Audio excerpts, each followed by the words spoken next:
Hello. Hi, Charvi. Hello. Hi, Dr. Samrat. I hope you're doing really well this morning. Yes, it's Friday and it's a beautiful day here. Yes, yes, yes. It was So, raining all day yesterday, so yeah, it stopped raining. So it's clean wow. and it's green outside. Oh, wow, that's wonderful. In Yeah. fact, it rained here Oh yesterday. wow. Yeah. Yesterday, yeah, it was interesting because it was fully sunny, Uh-huh. bright sunny, and it was raining in the afternoon. And in Mumbai, in around this time, you get a lot of rain, right? Yeah, it'll start now, Yeah. actually. Yeah. Yeah. Okay, so let's not waste too much time and Okay. just get started with it. So, good evening, everybody. Thank you for joining, all of you. And today we have Dr. Samrat Thapa from University of Lynchburg, and he's the associate professor and director of Asia, basically in Asia initiatives. I hope I'm right. Yes, you are. Great. So today we have an interesting conversation with Dr. Samrat Thapa, and without wasting too much time, let's go ahead with the rapid fire today. Okay. So yes. So Dr. Samrat, where is your university located, and what kind of an institution is University of Lynchburg? Okay.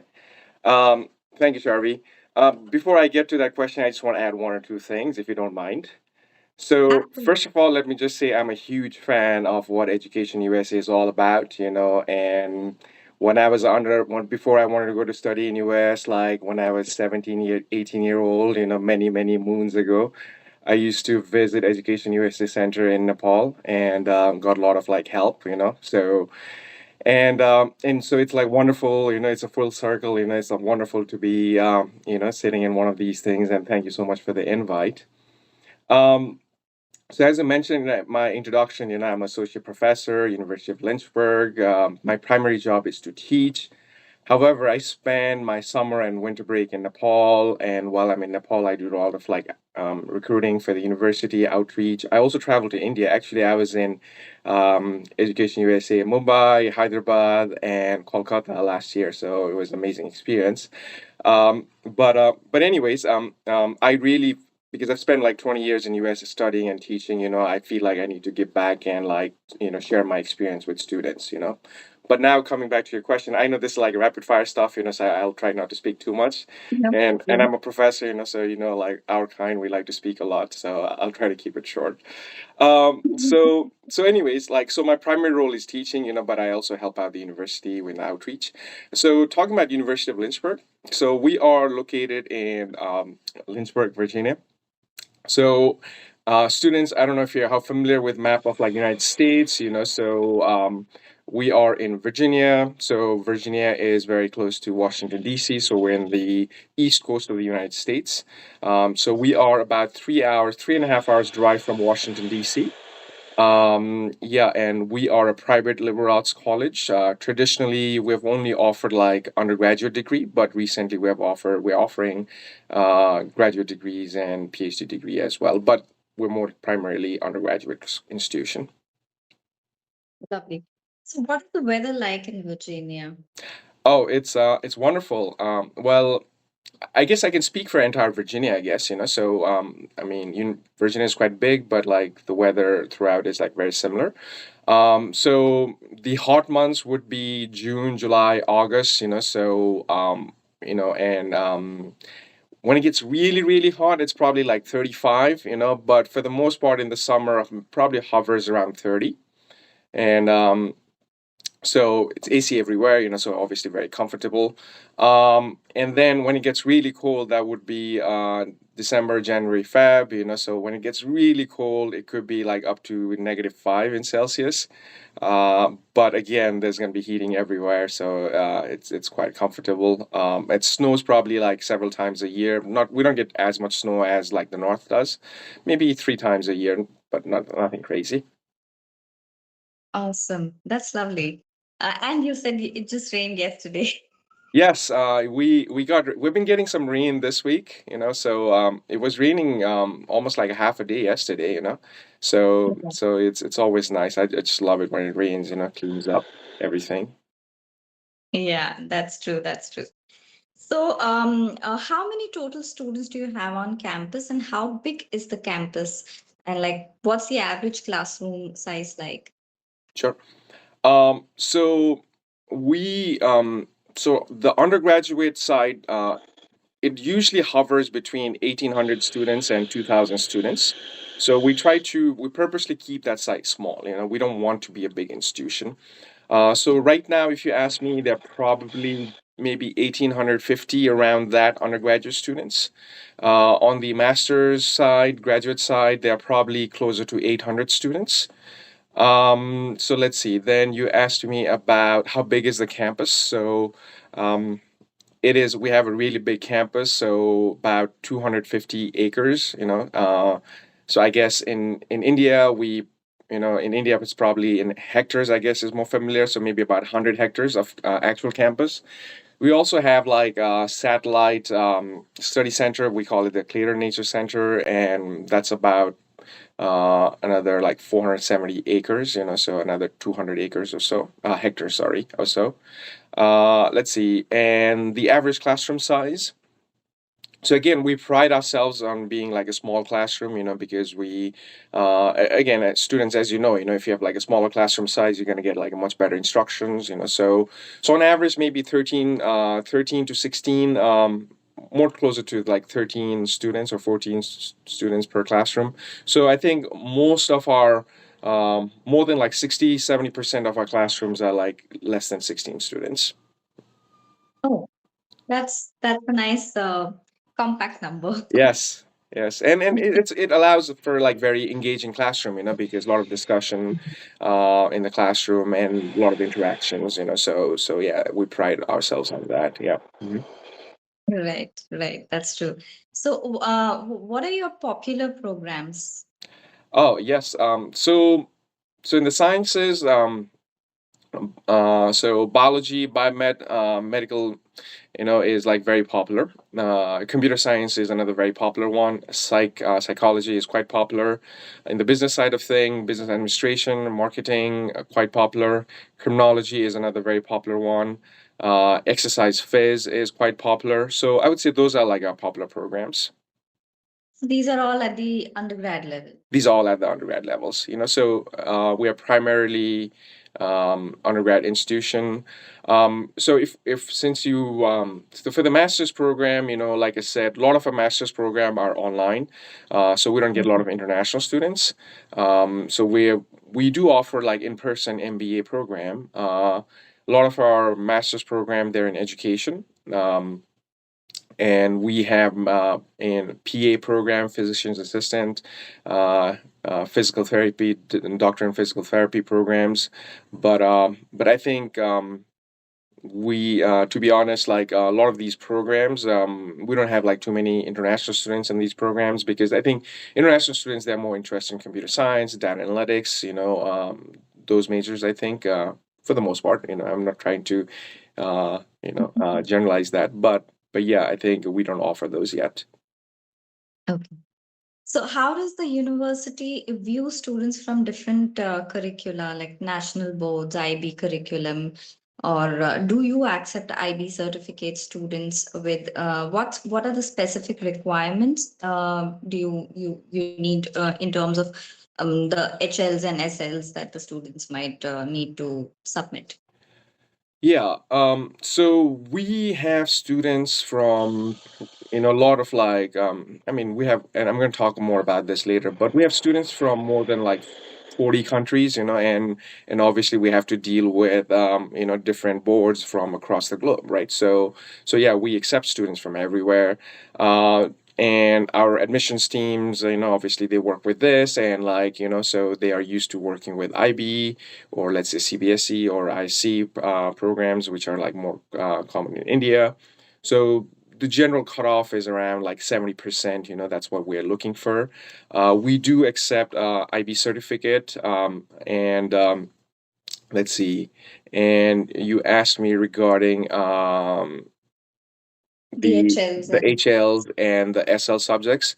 So that's something I think would have to talk more with our admissions team. So students, those of you who are watching, like feel free to reach out to me. You can follow me on Instagram. I don't follow back students, so so you can follow me. Yeah, this is my channel. This account is like mostly to help students to provide information and things like that. So feel free to follow. But yeah, reach out to me or email me. And I can get you connected to our admissions team. perfect. So what is the GPA cutoff like for undergrad programs? For the undergrad programs, our cutoff is right around 2.8. Okay, so between 2.8 and 3. But again, we look at like a more holistic approach, when we're looking at our applications. But yeah, that's the number. And how about the testing policies? Do you need SAT and ACT scores and all? Oh, so we do not require SAT or ACTs. However, like you can use like the English section of the SAT, for like English language proficiency if you want, but we do not need SATs. But in English language proficiency is mandatory anyway. Yes, we do require that. So I guess the English language, and I don't know if you asked that, but I guess like I can talk about which English proficiency we require, we accept, right? So for TOEFL, the score is 78, IELTS 6.0 overall, Duolingo 100 overall, PTE 59, and for SAT, if you want to use that as an alternative for the English proficiency, we need 500 or more in the English component of that. Okay. And what application portal are you available on? Are the applications available on? Yeah, so we are available on Common App. So students prefer to do that. So we don't have any application fee for the applications. But we prefer to receive our application directly from our website, lynchburg.edu. So you can go either way. That's fine. Okay, so you do have some master degrees, right, which are on offline. Yes. Mhm. So for those, do you accept 3-year degrees from other places? Yeah, that's a great question. Actually, we do not accept like 3-year bachelor's degree for the master's program. Not yet. Mhm. So they all of them 4-year degrees you require. Yes. So, and does the university have funding opportunities for international students? Like, what are the criteria for um, international students to access? Right, that's a great question. So we are currently, for the last few years, we have been offering very, very good scholarship for international students. So basically, this is how it works. Once you meet our admissions criteria, right, and you're accepted, international students, they automatically get anywhere between 26,000 and even up to $31,000 in scholarship, and this gets renewed for the time they're here, right? So for 4 years, generally about $29,000 per year. So I guess, well, that doesn't mean much, right? Because the end question is like, how much does it actually cost to come here, right? So after that, the cost of attendance would be around, depending on your scholarship, on average, we're looking at 22,000, 20, more like 23,000, depending on your scholarship. So maybe 23, 24. But that includes tuition, dorm, and food, everything included. So I think for like a liberal arts college like ours, and I don't know if I guess I haven't mentioned, we're one of the colleges that's part of Colleges That Changes Lives, so there are only 44 colleges. So yeah, I think that's like a great value that we're offering right now for international students. Okay. So you said you have students coming from around 40 countries. Yes. So how many international students altogether, and how many from India do you have? Uh, so I think right now I spoke with our international admissions director yesterday, and I think the current number is 204 students. So that is quite substantial because, as I said earlier, right, our undergraduate population hovers just around 1800 to 2000, so just over 10% of our students in international, which we really pride ourselves. So we have students from Argentina, Spain, Nepal, Afghanistan, South Korea, Nigeria. We have students from Bangladesh. We do have students from India. I would say there are probably maybe 5 to 10 students from India right now, but we would like to change that, so we would definitely like to have more students from India. Absolutely, absolutely. You must come for the fair in August. Yes, I was supposed to attend that last year, but like I had to fly back for because the uni was about to start, because I was really looking forward to the road show, and sadly, maybe this year. Yes, yes, definitely. You're most welcome. Thank you. Yeah. So, um, the next question is how do you celebrate international student representation on campus? Like, for example, you have like Women's Day or Holi, Diwali, or any other festival. Sure. Um, oh, I could talk about this so much. So okay, I'm gonna pick my favorite, right? How about this? So my favorite international celebration on campus is so we have the International Food Festival.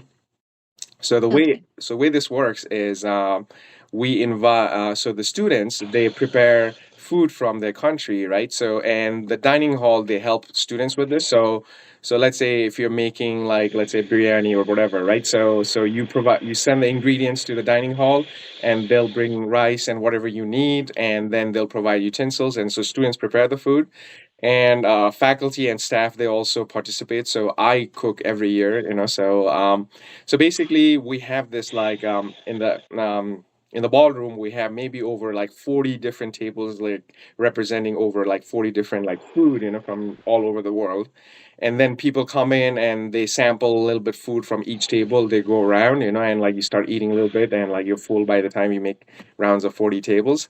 So it is very very popular, and I mean not just international festival but like just in general, even the local community of Lynchburg they attend.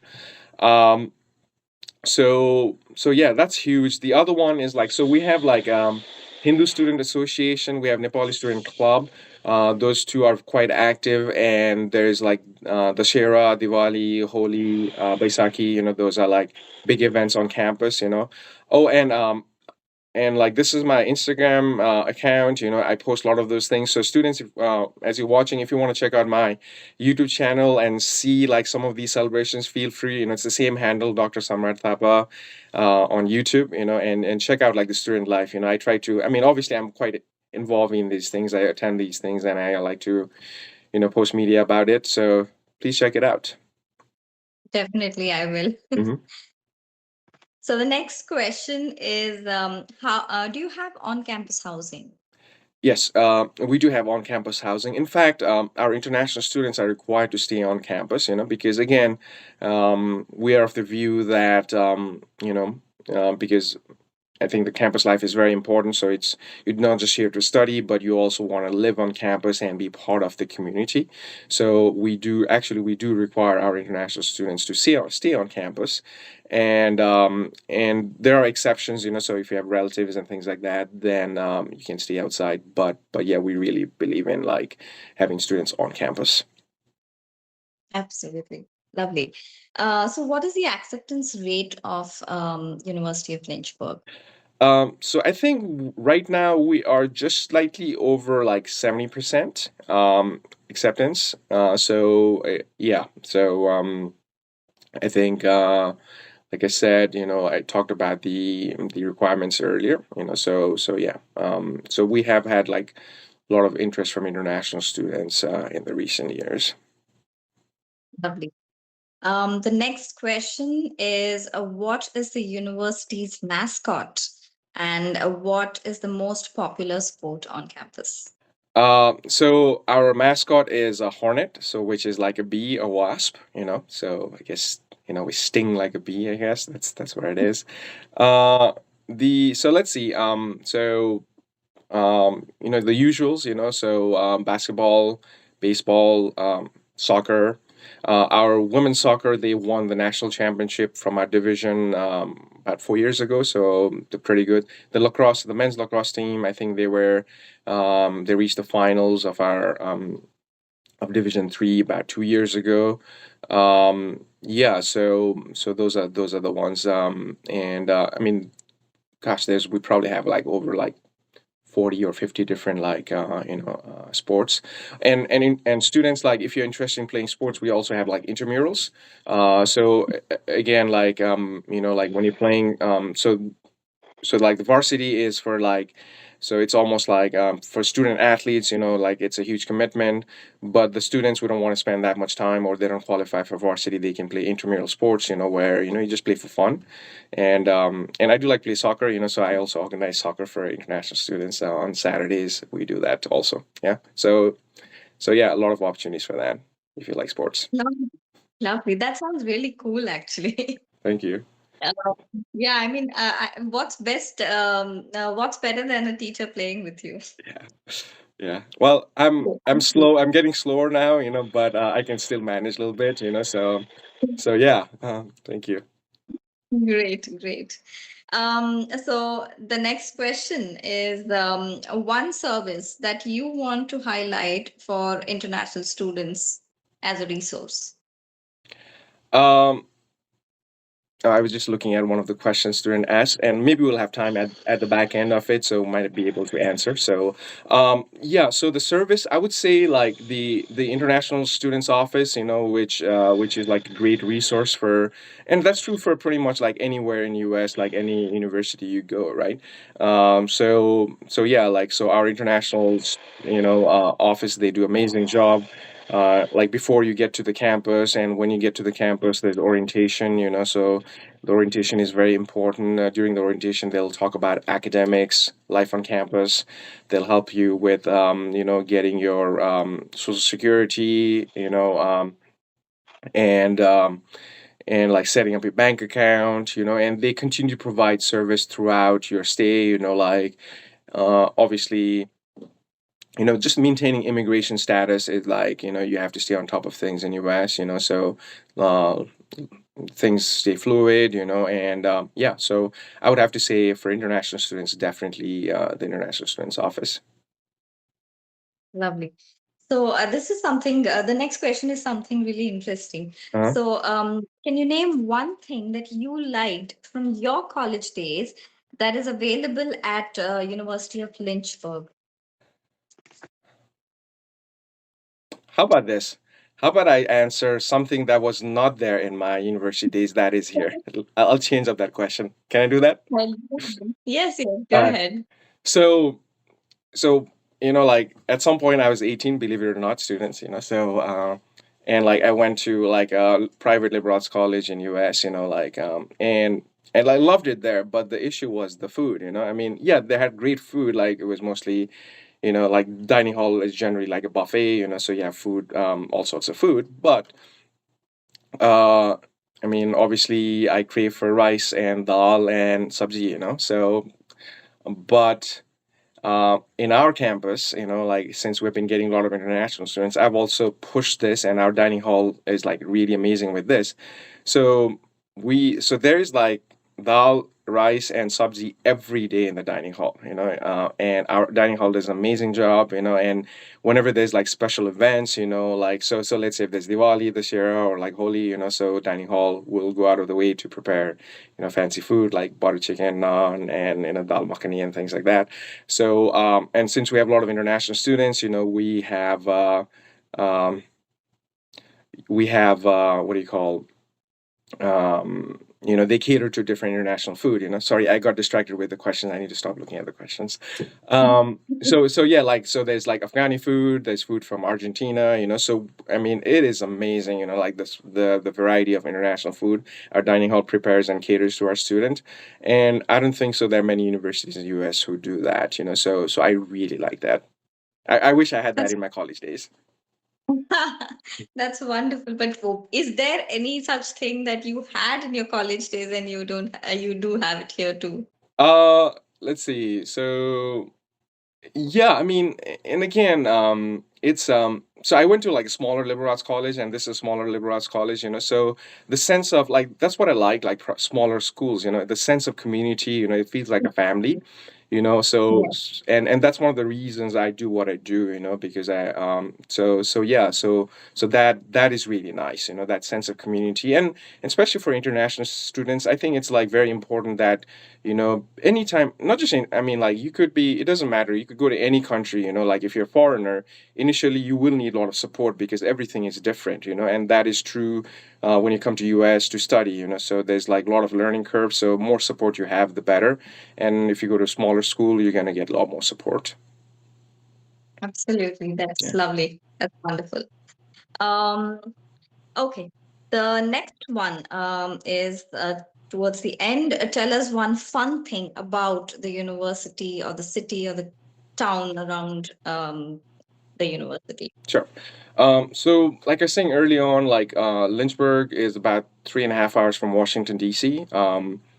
And So I personally love outdoors, so the Blue Ridge Mountains, like, well, it's more like hills. They go past Lynchburg, so there is like a lot of options if you like hiking.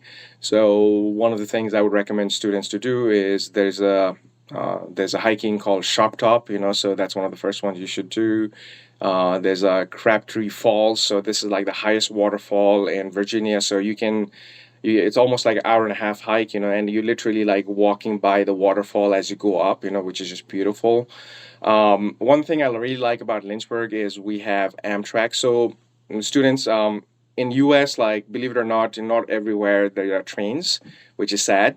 Um, and I feel lucky that there's like a train system in Lynchburg, so there's like 3 trains that go to Washington D.C. and New York City every day, from Lynchburg. So you have like option to travel, and I use the Amtrak quite a bit, so I definitely like that. But yeah, so I guess my interests are more outdoors, so there you go. Great. Um, One resource that students must use and does not have to be any thing which is university specific or something, just general. Um, yeah, so let me say two maybe. And again, I come from. I mean, when I do these sessions, I try to relate think about myself and like when I was 18 and coming to US and the things that I didn't know, and I like to mentor students, and teach them about the resources. So for I would really say so we have a writing center called Wilmer Writing Center, and when I first came to US, and every university has a writing center, right? When I first came to US, I didn't know that there was a writing center on campus until my second year, right? And which would have been nice because like my written English was not that good, right? So and that's true for many students coming for a lot of international students. So I would highly encourage students to go to writing center, and get help. They provide all sorts of writing help. So that the other one we have, it's called PASS, and it's called Peer Assisted Supplemental Study. Basically, that's tutoring, so it's a tutoring provided by students for students. So for example, I teach like nursing chemistry, I teach biochemistry, so I have past leaders for both my classes. And these are the students who previously took my class and they did really well, and we hired them to teach, like as like a tutor. Obviously they attend the lectures and I'm the one teaching, but they do offer like these tutoring sessions a few times a week. So I highly encourage my students, to attend that. So yeah, I think, and I think like regardless of where you go, students, you will have these resources. So make sure to go to writing center or any tutoring sessions that's provided. Great. That's an interesting one, though. Thank you. And one mistake that international students make while applying to universities in the United States. So I think not submitting the entirety of the application. I'm sure you hear that, right? So yeah, Mhm. so make sure you submit everything because you don't want like one document to be missing, and that is gonna like set you back your application process. Uh, so that's something I frequently encounter. So students email me, they ask me about the status of their application, and then I coordinate with our admissions team and I ask them, and they're like, "Oh, this is missing, this is missing." I don't know what the visa appointments looks like in India right now, but for Nepal, the system is changed a little bit, and you have to be proactive, and you have to at least like apply for visa several months ahead. If you want to get the appointment. So it's very crucial that you submit everything, get things on time. If you want like to get the timely visa appointment. Yeah, so make sure you submit everything and check with the admissions teams, email them and ask them. If you have everything. So generally, when you're applying to our from our website, or even the Common App, right? So there's like a checklist of like what is missing and what you have uploaded. So again, make sure you follow. Make sure you like everything is there. Absolutely. Absolutely. One of the most important aspects is to complete the application and send all your documents. Yes. Yes. So the last question for the rapid fire, Okay. um, who is a good fit for University of Lynchburg as a student? Everybody. Okay. So Can I join? yes, please. You should. Okay. So here's the thing, right? And this goes back to what I was saying earlier, and this is me talking from experience, right? Um, so when you go to a new country to study, there's so many new things, like just the academic structure is different, the expectation of the professors in the classroom is different, the expectations from the assignments, is different, right? So in US, and again, I can't speak for India right now, but like for Nepal versus US, I mean, the US is like, so for my class, there's probably like five assignments in a given week, right? So you are continuously given assignments like pretty much every day or every other day, so you have to keep up with that. um, the college life is different, right? No matter what you see on YouTube or like TV shows you watch, I mean, watching it and experiencing it is going to be completely different. So there's like a lot of like learning curve, right? And I recommend going to a smaller institutions where there are like 2,000 or 2,500 students, because it's gonna be more like a family. You're gonna get a lot of support from everybody, so like faculty like me or staff, and everybody knows everybody because that's a smaller school. Now compare that to, let's say, if you go to an institution where there's like 50,000 students, right? So you're just going to be, I mean, I'm not saying that they're not going to provide you support, but it's much harder to provide support when there's 50,000 versus 2,500 students, right? That's a big difference. And again, like those big schools, they have their plus side also. They're doing like pretty high end research and a lot of PhD programs, more specialized programs. But I think like you're gonna get a lot of support, and I think like for me, like my growth was also like I stayed on like campus like as an undergrad for 4 years, and I got to make a lot of friends, international friends, like American friends, and was really involved like with a lot of things, so that allowed me to grow personally as well, so you're gonna like miss out on that if you're like in a bigger schools where it's not I'm not saying you're not going to completely have that experience, but you're more likely to have such kind of experience if you come to a smaller school. So yeah, so that's the reason, I because like my friends, family, cousins, students, they reach out to me all the time. I'm advising students, like and I mentor them variety of ways, even to students like who are not coming to my university, because I just like to share information, because what's the point of keeping that knowledge, right? So yeah, I tell them like, given a choice, go to a private liberal arts college, and that's why you should attend University of Lynchburg. Absolutely. Yeah, That's wonderful. Thank you so much for such amazing information and fun conversation too. thank you.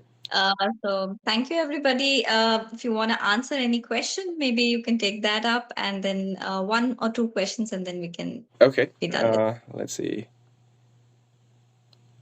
Okay, I've not. Let's see. This is probably the second time. First time I'm using this. Charvi, do you want me to help you with the questions? I mean, I can't really. Or if you want to pick the Uh, questions, I can answer. okay, let me check if there are any. I can't see any comments as such, though. There was Um, something about PhD. I think I saw earlier. I got distracted. okay, which is uh, yeah. So it says which PhD options are there. I think Yeah. they're So asking what. So like I said earlier, like we're primarily like an undergraduate institution. We do offer like one or two PhD programs. So the PhD programs is in education, and the other one is in DPT. So that is like a doctoral in physical therapy. So yeah, if you're interested in such programs, you can apply. And yeah, so yeah, we don't really have too many PhD programs, but maybe in the future we will. Wonderful. Thank you so much, Dr. Yeah. Samrat. It was Thank wonderful talking to you. Thank you so much, Harvey. Really appreciate this conversation. I had a great time chatting with you, and thank you so much for the invite. Like I said at the start, I just love what Education USA is all about. Students, like if you want the most unbiased information about US, this is the place to go. And thank you so much for all you do. So I really appreciate it. Thank you. Thank you so much. And thank you, everybody who's joined in. Thank you very much. And we shall say happy weekend Yes, to yes, it's everybody. Friday. Bye.